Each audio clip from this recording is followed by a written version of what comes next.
Video শুরুর আগে অস্মিকা, হ্যাঁ রানাঘাটের অস্মিকা, সেই ছোট্ট শিশুটির একটা ইঞ্জেকশনের খুব দরকার ছিল। ভারতবর্ষের রতি মহারথী, আমি সমস্ত জনের কথা বলছি, সে ক্রিকেটার বা সিনেমা আর্টিস্ট বলো, তারা কিন্তু এই অস্মিকার জীবন রক্ষার জন্য যে যেমন পেরেছে টাকা দিয়েছে। আজকে এই 16 কোটি টাকার এই ইঞ্জেকশান তাকে দিতে হবে, তার শরীরে দিতে হবে। প্রথম কিস্তিতে 6 কোটি দিয়েছে, বাকিটা পরের কিস্তিতে দেবে। তা সত্যি করেই মানে জীবন দান হলো। এত মানুষ এই শিশুটিকে যেন দেখতে পায় পৃথিবী, মানে এই ধরাধামে, তার জন্যই এই 16 কোটি টাকা মুখের কথা না। 16 কোটি টাকা একটা শিল্পপতিদেরই থাকে টাকা, খুব বড়সড় শিল্পপতিদের বলছি না, সেই টাকা তোলা হয়েছে এবং সেটা অস্মিকার শরীরে পুশ করা হবে। তা শুভকামনা রইল, শুভেচ্ছা রইল, অন্তর থেকে ভালোবাসা রইল। এত মানুষের ভালোবাসা, এত মানুষের দোয়া, এত মানুষের প্রার্থনা ভগবানের প্রতি বৃথা যায়নি। তা দেখে নিয়েছো ফটোটা, আমি সাইডে দিয়ে দিয়েছি। শুভেচ্ছা, শুভকামনা, নতুন জীবন লাভ করা, এগিয়ে যাওয়া, চলার পথে রইল বুক ভরা ভালোবাসা। চলো ভিডিও শুরু করি। তার আগে আমি বলে নিই যে আজকে একটা কথা খুব বলতে ইচ্ছে করছে, কারণ কালকে লাইভে আমি ম্যাডামের লাইভে আমি দেখলাম যে এই যে ঝিউ সাহা এর উপস্থিতি ইপসি জানতো। আচ্ছা, ও তাহলে আমরা এই যে চিৎকার, এই যে চেঁচামেচি, এই যে বলা, যে সত্যি করেই আমরা তো চাইনি ক্যাথার মতন কেউ বাচ্চার বাবার জীবনে আসুক। তাহলে এত বাঘ বিদনটা, এত চিৎকার চেঁচামেচি কেন, আর এত দূর বাড়তে দেয়া কেন? ম্যাডাম বলছে আজকে সীমা জানলে, তাহলে এটা তো পরিষ্কার সীমা জানে না, এটা পরিষ্কার হলো। কিন্তু এটা পরিষ্কার হলো ঝিউয়ের উপস্থিতি, ঝিউয়ের ওই বাতকুলার বাড়িতে আসা যাওয়া, যাই হোক, তাহলে এটা সীমা জানতো না। এটা একটা পরিষ্কার হলো ম্যাডামের কথার মধ্যে দিয়ে। কে জানতো? ইপসি জানতো ঝিউয়ের ব্যাপারটা। তা যখন সীমা এইরকম একটা পরিস্থিতি, মানে সীমা আর বাচ্চার বাবার মধ্যে হচ্ছিল, তখন তো একটা লাইভ করে এটা বলা যেতেই পারতো যে যে বিষয় জানো না সীমা, সেই বিষয়ে মুখ খুলো না। ইপসি নাকি বুঝিয়ে যাচ্ছে, আমি বুঝলাম না কি বোঝালো, আর আমরা কেন বুঝতে পারলাম না, আমাদের ব্যর্থতা। তাহলে এইখানে ঝিউয়ের উপস্থিতি ম্যাডামের সমর্থনে, বা ম্যাডাম জানতেন যে কি কারণে এখানে করা হয়েছে। হয়তো ওটাকে কি বলে, কাটা দিয়ে কাটা তোলা, সেই সময় নোংরামি করে বেড়াচ্ছে ক্যাটা। নোংরামির কি লেভেল সে তো এখন সবাই জানি আমরা।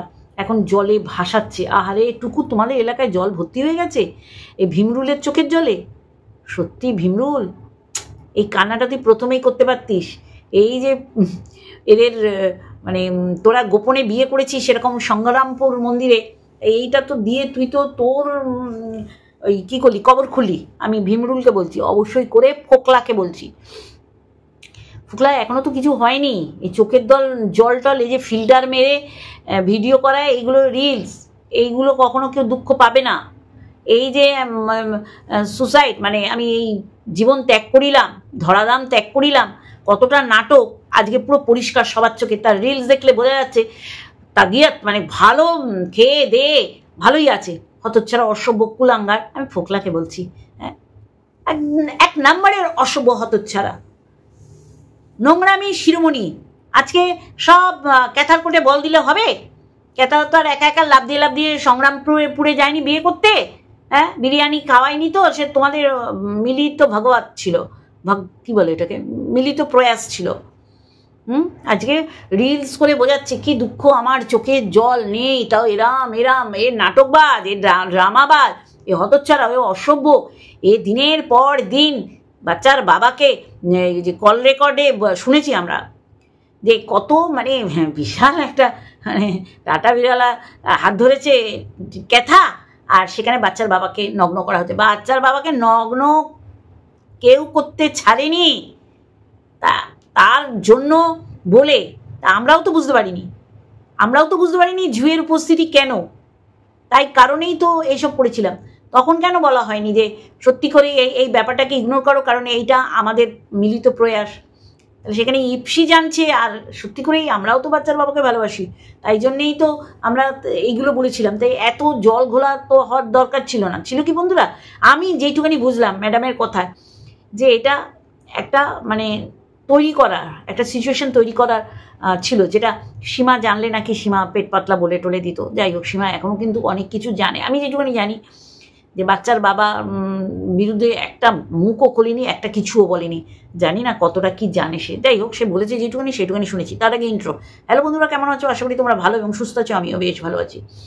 আজকে আমরা সবাই দেখতে পেয়েছি, যেটা আমরা দেখেছি খালি চোখে বা আমরা বোঝার চেষ্টা করেছি আড়াল আবডালে, তারপরেও সেটা আরও পরিষ্কার করে দিয়েছে আমাদের ফোকলা নন্দন। ফোকলা পরিষ্কার করে দিয়েছে যে ওর কন্টেন্ট ছিল বাচ্চা, ওর নেওয়ার কোনো পরিকল্পনা ছিল না, আর এক দিক থেকে চিৎকার করে মরেছে। তাহলে বাচ্চার বাবার হয়ে বাচ্চার বাবাকে কারেকশান করতে গিয়ে দোগলা শুনেছি, তাই না? আবার এক একজনের মুখোশ যখন খুলছি তারা দোগলা বলছে। হ্যাঁ হ্যাঁ, আমার 63 বছর বয়স না, এটা পরিষ্কার, কিন্তু 63 বলে মানে আক্রমণ করতে হচ্ছে, তাদের কিচ্ছু যা আসবে না। আমার মুখ কেউ বন্ধ করতে পারবে না। যেটা দেখেছি, যেটা শুনেছি, সেটা তো বলবোই। একটা সময় মানে যেইভাবে মা বাচ্চা নেবে, আজকে ফোকলা বলে দিল। এমনও রটিয়েছিল ফোকলা এই করেছে, ফোকলা সেই করেছে, এত কিছুর পরও ফোকলার সাথে রাতের পর রাত কাটিয়েছে। ফোকলা বুলেটে ওঠেনি, ফোকলার বুলেট না, ফোকলা পরিষ্কার করে দিয়েছে ওটা আমার বুলেট। এরপর এরা মুখ দেখায় কি করে? এরা মুখ দেখায় কি করে? এরা আবার বাচ্চার বাবার লিগাল অ্যাডভাইজারের কাছে চলে যায় না। সে সুযোগ পেয়েছে, সুযোগ দিয়েছে, সে গেছে, তাতে আমার কোনো আপত্তি নেই। দোগলাটাকে আমাদের ওয়াইটিতে দোগলা যে বকের সাথেও আলাপচারিতা রয়েছে, বক যা যা করতে বলেছে করেছে, আর প্রত্যেকটা করেছে বাচ্চার বাবার লিগাল অ্যাডভাইজারের বিরুদ্ধে গিয়ে। তারপর লিগাল অ্যাডভাইজারের কাছে গেছে তার সহক্রিয়েটারদের মুখোশ নাকি খুলবে, নিজের মুখোশ অলরেডি খুলে একেবারে মাটিতে মিশে গেছে। তাহলে এরা ধান্দাবাজ শুধু না, এরা হচ্ছে নাম্বার 1 দোগলা। এরা কি পরিমাণে দোগলা, এই দোগলার ডেফিনেশন ডিকশনারিতে নেই, যে এরা কোন লেভেলের দোগলা, যারা গাছেরও খায় আবার তলারও কুড়োতে বসে, মানে বাচ্চার মা, মানে মা মা মা মা মা মা করে বক দ্বারা পরিচালিত হয়ে ওয়াইটিতে এরকম কদাকার ভিডিও করে গেছে। আজকে পরিষ্কার করে দিয়েছে ফোকলা, তাই না? তাহলে আজকে দোগলাটাকে আজকে আবার সুযোগ বুঝে ওখানে ঢুকেছে। না দেখো, এখানে সবাই কম বেশি নোংরামি অসভ্যতামি করেছি। একটু বেশি হয়তো সোনাদীপ ভাই, এই যে সোনাদীপ ভাই বলি, এটা কি ওর সাথে পীড়িত করার জন্য বলি? না, অনেকের ভুল ধারণা, আমি ভাঙাবার চেষ্টা করবো না, আমার দরকার নেই। কারণ আমি একাই 100, ওর এগেনস্টে আমি একা লড়েছিলাম, ও কিন্তু কোনোদিন অ্যান্সার ব্যাক করিনি। হ্যাঁ, একটা সময় করেছি তো, দক আছে, বলার দক আছে, কি গার্ডস আছে, এরকম গার্ডস নিয়ে আসবো। ইপসিট রিম্পার কমেন্ট বক্সে কমেন্টগুলো আমি দেখছিলাম, যাই হোক ওই বিষয়ে আসছি। তাহলে গার্ডস তো আছেই, আমি ছুলে দিতেও ছাড়ি না, এটা তো ঘটনা। আর এটাও যে পীড়িত করার আমি নয়, যতখানি দরকার ঠিক ততখানি আমার এখানে বলার বিষয়, ঠিক ততখানি বলবো। এইবার এইটাকে যদি কেউ মন গড়িয়ে তৈরি করে নেয়, তাতে আমার এখানে তো কোনো মানে কি বলবো, দায় নেই না। আমি যেটা বলবো সেটা শুনতে হবে, সেটা কখনো অতিরঞ্জিত আমি করব না। ঠিক আছে, বোঝাতে পারলাম? হ্যাঁ, অনেক ভালোবাসার ভিউয়ার্স সত্যি করেই তারা জানে আমি এই রকম নই বা এইটা আমার সাথে যায় না, তারা কখনো প্রতিবাদ করেনি, তারা মজা উড়িয়েছে। আমি চিনে গেছি তাদের, আমি চিনেছি সত্যি করেই, মানে ভালোবেসে কারা লাভ দিয়ে পড়ে আমার হয়ে। আমি দেখছি, আমি শুধু দেখছি তাদের জন্য আমার বুক ভরা ভালোবাসা। আর আমি মরিচিকা ভেবেছিলাম যাদের, সত্যি করেই মানে আমি জানি আমি কি করতে পারি, আর আমি জানি যে যেটা আমি বলছি সেটা মিথ্যে না, সত্যি। তারপরেও মানে কি বলবো, পারছে না, বয়সটা আমার খুব প্রতিবন্ধকতার সৃষ্টি করেছে। না হলে অনেক পুরুষ আমার সাথে আটকে দিত, সেটে দিত। তার সাথে সাটছে কাজল করে রাখবো তোমায়, এইরকম, মানে যেটা কল্পনার মধ্যেও আনা যায় না। তারপর আবার বিরিয়ানি, অন্য একটা ডিশমিশ বললে ভালো হতো, বিরিয়ানিটা আমার, আচ্ছা যাই হোক, যেটা বিরিয়ানির কথা এলাম যখন, আজকে দেখলাম রিম্পার কমেন্ট বক্সে ইপসি গিয়ে কমেন্ট করেছে যে যদিও আমাকে ঝুড়ো নারকোল বলে, অ্যাকচুয়ালি কী বলো তো, আমাকে অনেক দিক থেকে অনেকভাবে মানে দমিয়ে দেওয়ার চেষ্টা হয়েছে। কখনো 63, কখনো ডেবরি, কখনো ফোকলা, মানে দাঁতটা পড়ে গেছে ইনফেকশানে, আবার ঝুনো নারকোল, তাহলে অনেক নামে ডাকা হয়েছে। আমার কিচ্ছু ফারাক পড়েনি, আমার একটাও এটা বাঁকাও করতে পারিনি, আবার খসাতেও পারিনি, বোঝাতে পারছি? চুল চুল, হ্যাঁ। তা সেই জায়গায় দাঁড়িয়ে আজকে দেখছি মানে গার্ডস নেই রিম্পার, এরম বলা হচ্ছে। দেখো, আমি স্পষ্টকথার মানুষ, আমি বুঝেছি কি হতে পারে, কি হয়েছে। আজকে রিম্পাকে আমি অন ক্যামেরা না অফ ক্যামেরা যা বলার বলেছি, আমার সেটা এখানে এসে কাটাছেড়া করতে হবে না। অবশ্যই করে ভুলভ্রান্তি তো হয়েছে, আমার বয়স আর রিম্পার বয়স এক না, এটাই হচ্ছে সমঝোতা। সমঝোতা মানেই হচ্ছে ঠিক আছে ঠিক আছে, এরকম না, বুঝতে হবে। তাহলে সেই জায়গায় দাঁড়িয়ে আমরা এখানে শত্রু বানিয়ে নিয়েছি কেন? কি করেছিলাম? ইপসির কোন পাকা ধানে মই দিয়েছিলাম? হ্যাঁ, যে এখনো পর্যন্ত খোঁচা দিয়েই যাচ্ছে। আমি তো ওর ভিডিও দেখি না, সত্যি করে বলছি, একদম ধর্মস্থ। আর আমার কাছে আসে, আমি সেই উপর বলেছি যে ঝুনো নারকোল, এ আবার কি? আমাকে ঝুনো নারকোল আর রিম্পাকে বলছে কচি তালশাঁস। কেন কচি তালশাঁস কেন? কারণ আমি ওর দোষটা দেখেছি। দোষ আর ভুল দুটোর মধ্যে কিন্তু পার্থক্য আছে। ভুল হচ্ছে যে ও মনে করেছে আমি যদি এটা বলি, আমি সেই সময় বলেছিলাম না ও সেলিব্রিটি না সীমা, কিন্তু আমার খুব ইচ্ছা ছিল, আমার নাকের ডগায়, একদম বাড়ির ডগায় কয়েকটা স্টপেজ বাসে অটো করে গেলে ঝাঁকাশ করে খুব জোর হলে 15 মিনিটের রাস্তা, এরম এসছে মনে। সেটা তো ইপসিও করেছে।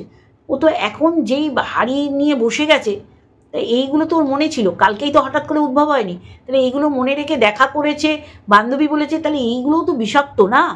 এই পুরোনো কাশন দিয়ে আর ঘাটবো না, অনেক হচ্ছে অনেক হচ্ছে অনেক হচ্ছে।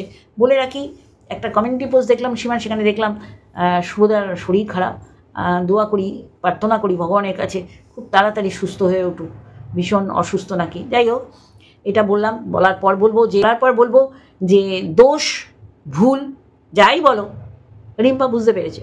আর এইটা আমি জনসমক্ষে এনে চুল ছেঁড়াছিড়ি করিনি, এটা যারা বোঝার তারা বুঝেছো। এইটা নিয়ে বারংবার বলে তো লাভ নেই, কিন্তু এইটা ও বলেছে, সেটা আমাকে পাঠিয়েছে, কিন্তু এমনভাবে পাঠিয়েছে ঠিক ওইটুকানি।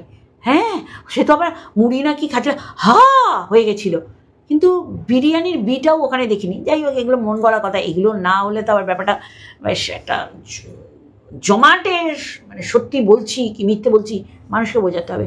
দেখ, এইগুলো তো মিথ্যাচারিতা না। যেই সব ভালোবাসার মানুষরা সেখানে দেখেছে, ভিউয়ার্সদের কথা বলছি, তাদের কোনো প্রতিবাদ ওখানে দেখিনি যে এইটা আমি বিশ্বাস করিনি। সেই সময় আমি টুকুকে বলতে দেখেছি, দিদিভাই এটা করতেই পারে না। এই জন্য তো সত্যি করেই আমি এখন নতুন করে মানুষ চিনছি, কীভাবে লাভ দিয়ে পড়ে পম্পা, রে বাবা, আমার গা পর্যন্ত আসতে দেয় না আঁচড়ের দাগটা।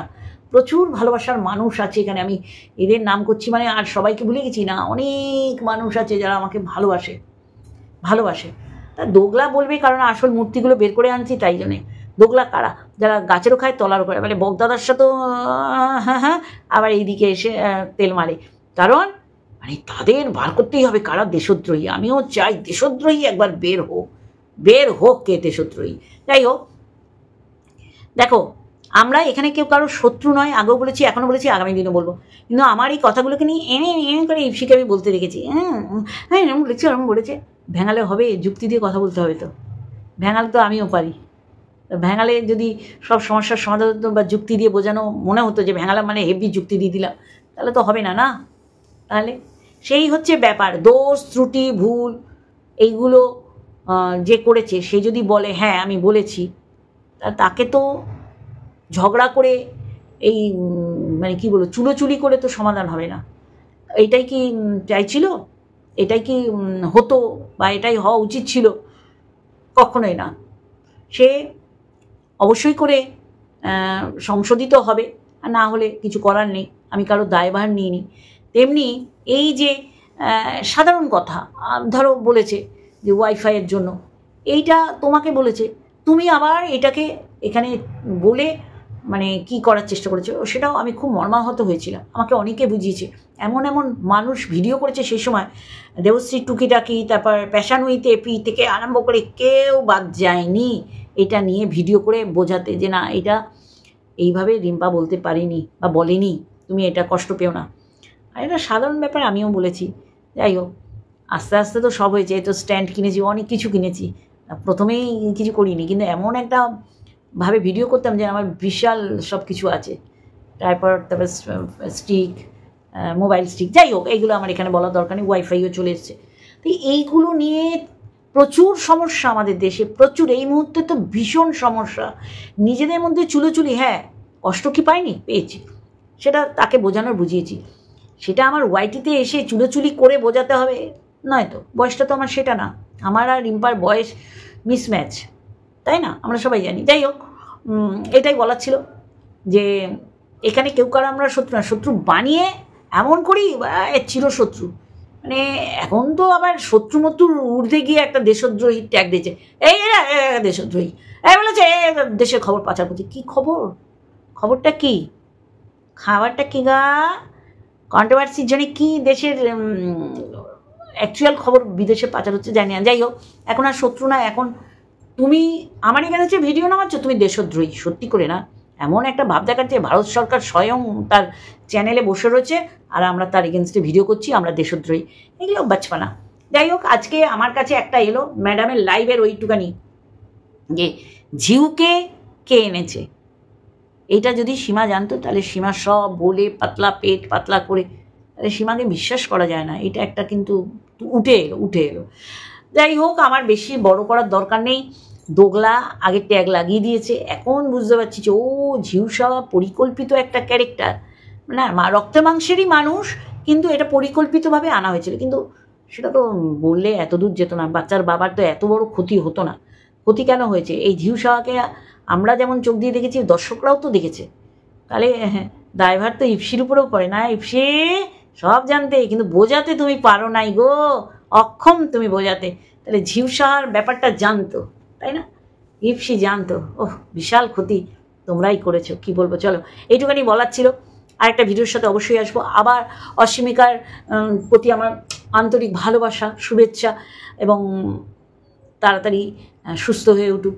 একটা ইঞ্জেকশান 16 কোটি টাকা যার মূল্য, 6 কোটি দেওয়া হয়েছে প্রথম কিস্তিতে, পরে দেওয়া হবে আরও 10 কোটি, এবং সেইটার যে জোগাড় হয়ে গেছে, এর জন্য সত্যি করেই যারা মুক্ত হস্তে দিয়েছে, এই শিশুটা কি ব্রাইট, আমি দিয়ে দিচ্ছি ছবি। ভালো থাকুক।